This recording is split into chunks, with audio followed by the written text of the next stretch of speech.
তোরা দুজনে কোন নাচটা করেছিস? স্পন্দনের গিটারটা হয়নি, এটা খেয়াল কর, পরে ভুল হয়ে যাবে। হ্যাঁ পড়ো। আচ্ছা আহিলি এবার। নমস্কার, আমি আহিলি সরকার। আজ রবীন্দ্রনাথ ঠাকুরের সম্বন্ধে কিছু বলবো। রবীন্দ্রনাথ ঠাকুরের জন্ম ইংরেজি 7ই মে 1861, বাংলার 25শে বৈশাখ 1268। আজ আমাদের সকলের প্রিয় কবি রবীন্দ্রনাথ ঠাকুরের জন্মবার্ষিকী। ওনাকে শুধু কবি বলা যাবে না, রবীন্দ্রনাথ ঠাকুরকে আমাদের বাংলা ভাষার সর্বশ্রেষ্ঠ সাহিত্যিক বলা হয়ে থাকে। আমরা সবাই জানি রবীন্দ্রনাথ ঠাকুর একাধিক গল্প, গান, প্রবন্ধ, কাব্যগ্রন্থ, নাটক, উপন্যাস রচনা করেছেন। ওনার লেখা অনেক কবিতা, গল্প, গান আমার খুব প্রিয়। তার মধ্যে কিছু কবিতা আমার বেশি ভালো লাগে। বোঝাপড়া, ছোট নদী, গল্পের মধ্যে স্বদেশী কথা, সুবা ইত্যাদি আমার পড়া আছে। এছাড়া উনি ছোটদের জন্য অনেক কবিতা, গল্প লিখেছেন। ওনার লেখা গান আমাদের সবার ছোট থেকে বড় খুব পছন্দের। ওনার রচিত সব গল্প, উপন্যাস, গান থেকে অনেক জ্ঞান ও শিক্ষা পেয়ে থাকি। ওনার জন্ম বার্ষিকীতে ওনাকে সবাই একসাথে আমরা শ্রদ্ধা জানাই এবং সম্মান করি। এইটুকুই বলে আর শেষ করছি। নমস্কার। সবাই হাততালি দেবো, শুনতে পেয়েছি। কারণ আমরা তো আচ্ছা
ওই দিকে যাওয়া যাবে, ওই দিকে গেলে কি হবে?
সেটা উল্টো পড়া কে পড়ালো, উল্টো পড়িয়েছে। ঠিক আছে ঠিক আছে, আচ্ছা হ্যাঁ ঠিক করলে ঠিক হোক। আচ্ছা এবার আমরা কার কারো স্পন্দনের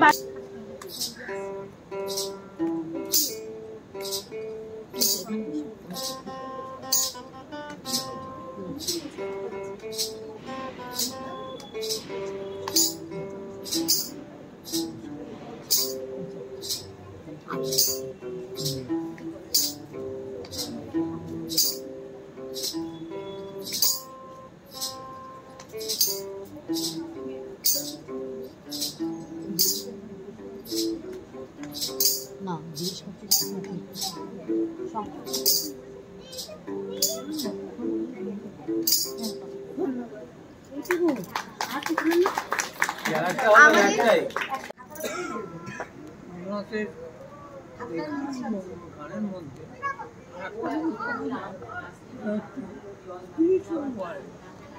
আধ্যাত্মিক জগৎ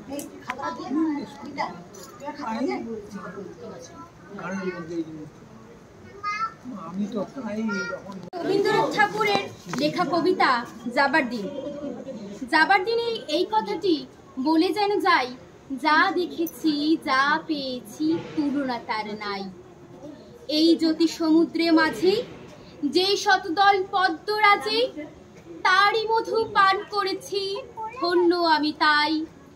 যাবার দিনে এই কথাটি জানিয়ে যেন যাই, বিশ্বরূপে খেলা ঘরে কতই গেলাম খেলে, অপরূপকে দেখে গেলেম দুটি নয়ন মিলে।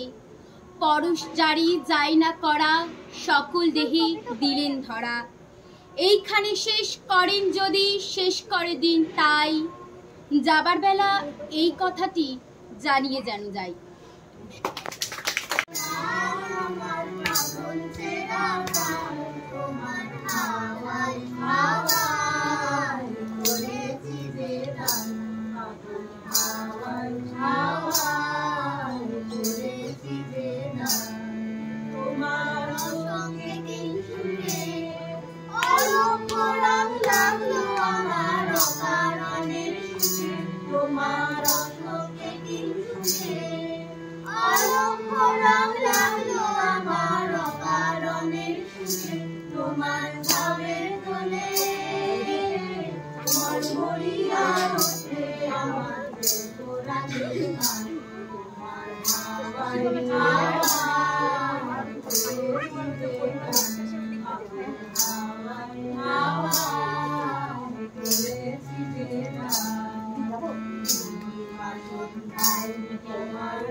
তোমার চাঁদের আলো লীলায় আমার সুখের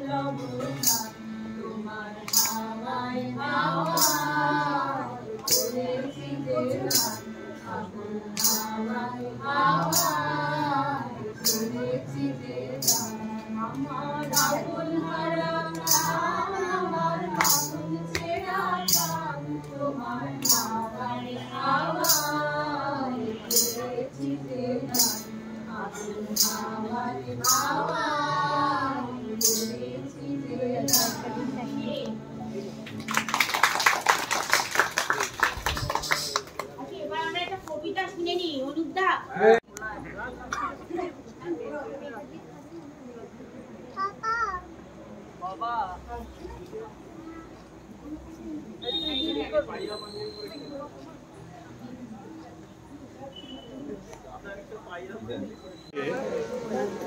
মিতা নাগ ভট্টাচার্য এবং আমার আশিস দা, ভালো নাম রমাপ্রসাদ নাগ, তাদের বাড়িতে কবুতরের অনুষ্ঠানে এসে খুবই ভালো লাগছে। রবীন্দ্রনাথ সম্পর্কে তো আপনারা সবাই জানেন, রবীন্দ্রনাথ সম্পর্কে আর বিশেষ কিছু বলার নেই। তবে আমার মনে হয় মানে যদি খুব এর মধ্যেই থাকি, গণ্ডির মধ্যেই থাকি, তাহলেও বলি, কারণ এখন তো রবীন্দ্রনাথের প্রাসঙ্গিকতা ভারতবর্ষে প্রায় অনেকটাই কমে গেছে, নেই বললেই চলে। অন্য রাজ্যের লোকেরা রবীন্দ্রনাথ নিয়ে বিশেষ চর্চা আলোচনা করে না। আমাদের রাজ্যেও নূতন প্রজন্মের ছেলেমেয়েরাও খুব বেশি করে না। তবু শ্রেষ্ঠ বাঙালি যে রবীন্দ্রনাথ, এ ব্যাপারে কোনো সন্দেহ নেই। আর ওনার লেখা পড়লে আমরা বুঝতে পারবো উনি যে আমলে জন্মেছিলেন, অর্থাৎ আজ থেকে 163 বছর আগে, উনি সেই আমলে আমার তো মনে হয় 1000 বছর এগিয়ে ভাবনা চিন্তার লোক ছিলেন তিনি। এবং তার যে লেখা তা এখনো প্রাসঙ্গিক, এখনো তার লেখা প্রাসঙ্গিক। যাই হোক, আমি রবীন্দ্রনাথ সম্পর্কীয় আমার স্বরচিত লেখা একটা বা দুটো কবিতা পড়ি। আমার প্রথম কবিতা অপেক্ষার 25শে বৈশাখ। এই বৈশাখ মাসে কিরম গরম গেল দেখলেন তো। এটা প্রত্যেকবারই হয়, আরো দিনকে দিন বাড়বে। কিন্তু আমার মনে হয় এত গরমকেও উপেক্ষা করে আমরা এই 25শে বৈশাখের দিনটার জন্য অপেক্ষা করি। গরমকে সই এই 25শে বৈশাখ আসবে বলেই হয়তো। আমার সেই ভাবনার উপরই একটি কবিতা, অপেক্ষার 25শে বৈশাখ। বৈশাখের প্রখর দহন জ্বালায় চারদিকে আজ শুধু হাহাকার। জল নাই, বৃষ্টি চাই প্রভু, মানুষের আর্তনাদ লাগাতার। রোদের তাপে কাহিল বিবশ পাখি, উঠতে ভুলে পাতার ঝোপে লুকায়। পূজনে তার নেই কোনো ইচ্ছে, কণ্ঠ সুর ছেড়ে হাঁপায়। অসহ্য গরমে মানুষ যখন উন্মাদ, মন নেই তার কোনো কাজে। অথচ কত রূপ লুকিয়ে আছে প্রকৃতি রানীর দেহের ভাজে ভাজে। নাই নাই তবু হতাশার মাঝে, কৃষ্ণচূড়া ফোটে তার আশা ছড়িয়ে। জারুল, জুই, বকুল, বেল, চাপা, মিষ্টি গন্ধ বাতাসকে দেয় ভরিয়ে। ফুলের গন্ধে চপল প্রজাপতি, এ ফুল থেকে অন্য ফুলে ছোটে। রৌদ্র তাপ তারে করে না বেহুশ, তীব্র গতিতে সে ফুলের মধু লোটে। এমন দিনে গাছেরা থাকে নীরব, তাপে পুড়ে বাতাস হয় নিশ্চল। শুকিয়ে কোপায় পাকে গতি হারা, আমি অপেক্ষা করি হই না চঞ্চল। বৈশাখের 25 তার জন্মদিন, জ্যোতিষ্ক তিনি আসেন ঘরে ঘরে।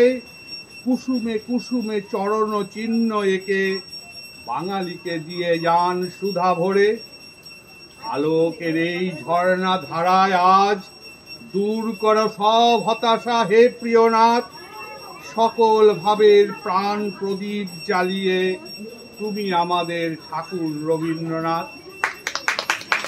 মোনা আমাকে কে পাঠাবে? মিতার সঙ্গে তলে মিতা দাঁড়াও। হ্যাঁ, এই যে গাছের আম দেওয়া আছে, এটা কে দেবে? বল, এটা কবিতার বৈশিষ্ট্য। হ্যাঁ, কবিতরের যেরকম রবীন্দ্রনাথ ঠাকুরের যেরকম গঙ্গা জলে গঙ্গা পুজো, এখানেও তাই হচ্ছে। হ্যাঁ, নিশ্চয়ই তাই করার জন্য গাছের আম।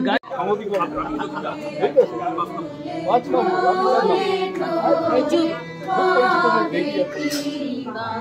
ঠিকঠাক ঘরে আসুন না, ফ্যান আছে, গরম লাগছে। সবাই করবেন, সবাই করবেন।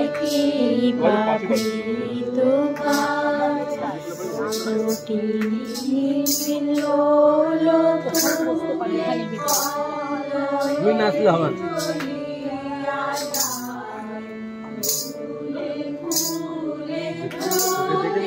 সুস্মিতাদির সামনে গিয়ে আসুন। তুই বলছিস ছবিটা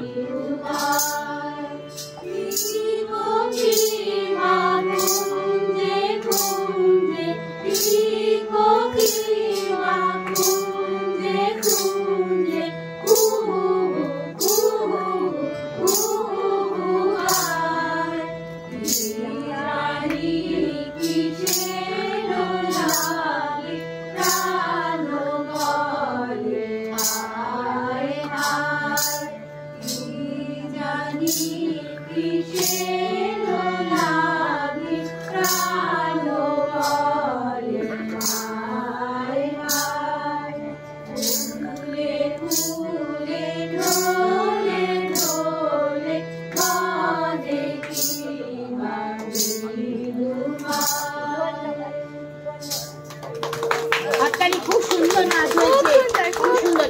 এবার শিবাজদা আপনি কিছু বলুন, কবিতা পড়ে যে আসছেন।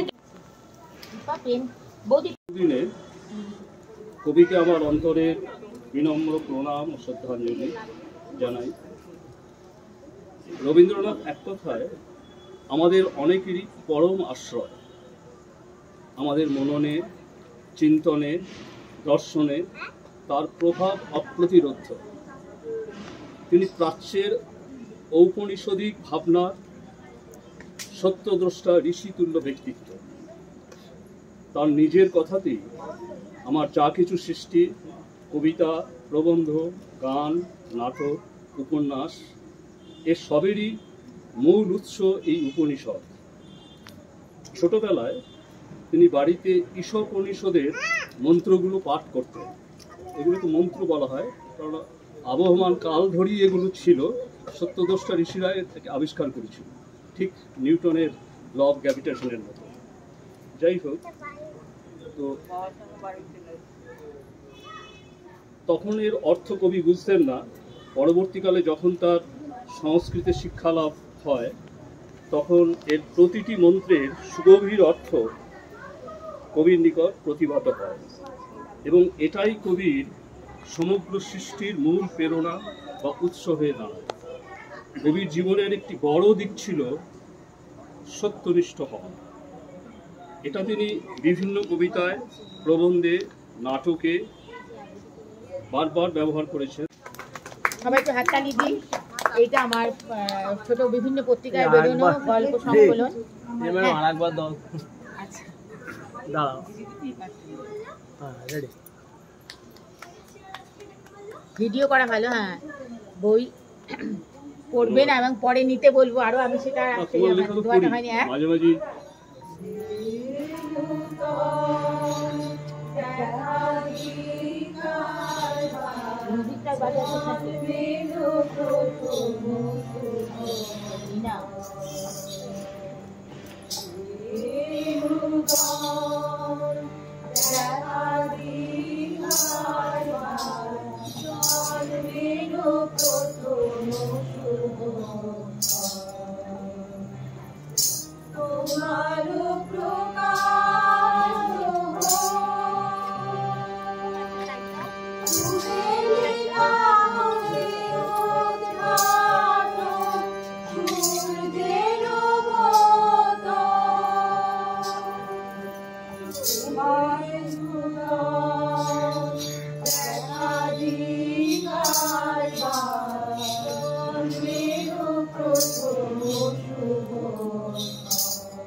আপনারে করো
সবাই একটু হাততালি দেবো।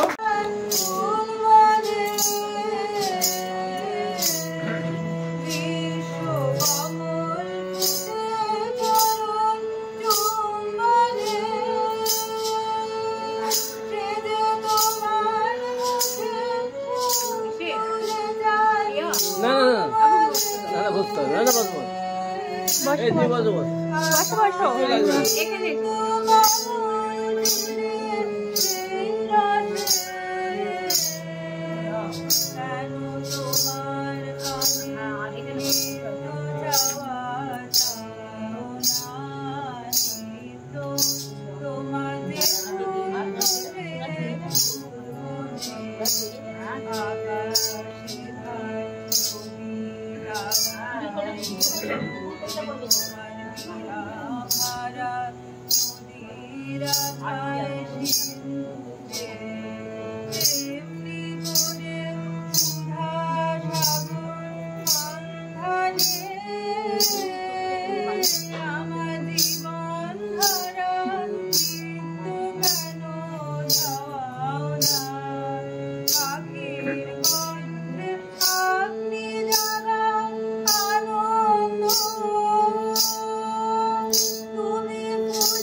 Shari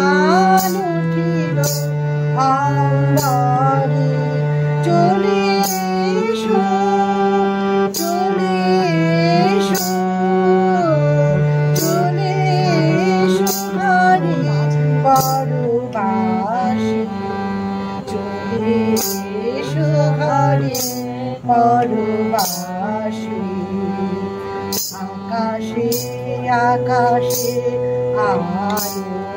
আয়োজন বাতাসে বাতাসে আমন্ত্রণ আকাশে আকাশে আয়োজন বাতাসে বাতাসে আমন্ত্রণ মঞ্জি দিল না সারা তাই তুমি কি ছাড়া মঞ্জি দিল না সারা তাই তুমি কি ছাড়া নির্বাসিত বাহিরে অন্তরে চলে এসো চলে এসো চলে এসো ঘরে পরবাসী চলে এসো ঘরে পরবাসী। বাহ, খুব সুন্দর। আমরা সবাই শুরু করি। হ্যাঁ হ্যাঁ 100 বার প্রণাম জানিয়ে আমরা মানে তারই গানে তার গায়িকা উনি আসেন কথা থেকে। হ্যাঁ, নিবেদন করছি আমি। চোখের আলোয় দেখেছি চোখের বাহিরে অন্তরে আজ দেখবো যখন আলোক না ফিরে চোখের আলোয় দেখেছি চোখের বাহিরে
আমরা কবুতরের পতাকা তলে, কবুতরের প্রাঙ্গণে আমরা আমাদের বিশ্বকবিকে সামান্য শ্রদ্ধার্ঘ্য জানাবার চেষ্টা করি। এবং খুব ভালো লাগে যে আপনারা ছোট বাচ্চারা তাদের সমস্ত রকম কাজ বা তাদের অভিভাবকেরা সমস্ত রকম কাজকর্ম ফেলে তাদেরকে নিয়ে আসে, আপনারা আপনাদের কাজকর্ম ফেলে আসেন এবং দীর্ঘক্ষণ ধরে আমাদের এই অনুষ্ঠান সামান্য প্রচেষ্টাকে আপনারা সার্থক করে তুলতে খুবই সাহায্য করেন। বলতে আজ খুব খারাপ লাগে, আজ তো আমরা রবীন্দ্রনাথকে, আমাদের ভাই অনুপ বলেছে, রবীন্দ্রনাথকে তো আমরা ভুলে যাচ্ছি। আজ এই ধরনের একটা অনুষ্ঠান দেখুন, সারা এলাকা ঘুরে কবাড়িতে হচ্ছে, কটা ক্লাবে ফাংশন হচ্ছে। আগে আমরা ছোটবেলাও দেখেছি রবীন্দ্রনাথের এই 25শে বৈশাখ অনেক অনুষ্ঠান হতো। আজকে আপনি সারা এলাকা ঘুরুন, এটা আমার এইখানে নয়, সারা বাংলায় আজ এই অবক্ষয়ের মধ্যে দিয়ে চলেছে। তার মধ্যে আমরা সামান্য চেষ্টা করি এবং আপনারা থাকেন, সাহায্য করেন বলেই আমরা এখনও চালিয়ে যেতে পারছি। আমরা চেষ্টা করব এটা বা এই অনুষ্ঠানকে আমরা চালিয়ে নিয়ে যেতে, জানি না কতদিন চালাতে পারবো। এবং অবশ্যই বলবো যে আমার এখানে অবদান কিচ্ছু থাকে না, সম্পূর্ণ আমার বোন মিতা করে, সম্পূর্ণভাবে। আমি আসি, আমার সামান্য উপস্থিতি ছাড়া এখানে কিছু আমি করি না। ওরও নানা রোগ ভোগ আছে, ও চালিয়ে যাচ্ছে, ভালো কথা, যতদিন পারে চালাবো। আর একটা জিনিস আমরা চেষ্টা করি এখনও কোনো ধরনের যন্ত্রের ব্যবহার এখানে না করতে, যার জন্য আমরা কোনো মাইক রাখি না কোনো ইলেকট্রিক গিটার, ইলেকট্রিক সিনথেসাইজার, এই ধরনের কিছু। যা হবে স্বাভাবিকভাবে নিজের আমরা চেষ্টা করব এই চূড়ান্ত অবক্ষয়ের মধ্যেও এই ধারাকে বজায় রাখতে এবং এগিয়ে নিয়ে যেতে আপনারা সাথে থাকবেন। আমরা হয়তো আরও কিছুদিন চালাতে পারবো। এবং সবার শেষে আপনাদেরকে আবার ধন্যবাদ জানাই যে সকলে তাদের কাজকর্ম ফেলে কবুতরের আহ্বানে আজ এসছেন। আমরা কৃতজ্ঞ চিত্রে আপনাদের সশ্রদ্ধ প্রণাম এবং ভালোবাসা আশা করি এবং ভবিষ্যতে আপনাদের এই সহযোগিতা পাবো এই বলে, রবীন্দ্রনাথ দীর্ঘজীবী হোক, বাঙালি যেন রবীন্দ্রনাথকে ভুলে না যায়। নিজের বাবা মাকে যেমন ভোলা যায় না, পূর্বপুরুষদের যেমন ভোলা যায় না, রবীন্দ্রনাথ আমাদের বাঙালি জাতির পূর্বপুরুষ, তাকে ভোলাটার মতো বোকামো অপদার্থতা হয় না। আশা করব আমরা ভুলব না, তাকে মনে রাখবো এবং আমাদের এই চেষ্টায় আপনারা থাকবেন এই বলে আমি শেষ করব। আচ্ছা দাদা, এই দাদা আবার সুস্মিতা দি দীর্ঘদিন আমাদের সঙ্গে আছে। হ্যাঁ, আজকে আর একটা গান আমি বলতে পারছি না। হ্যাঁ, আমিও তাই, হ্যাঁ একটা গান শুনবো। গানটা শোনার পরে এটা একটু সুস্মিতা যাচ্ছে।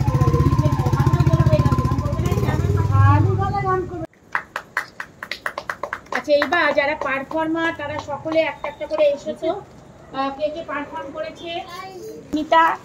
নবনীতাকে দিচ্ছেন কবি স্বপন কুমার চক্রবর্তী। আর কে বাকি আছে? আর কে? ছবিটা তুলুক, ছবি তুলুক। আমি তো তুলতে পারিনি ছবি।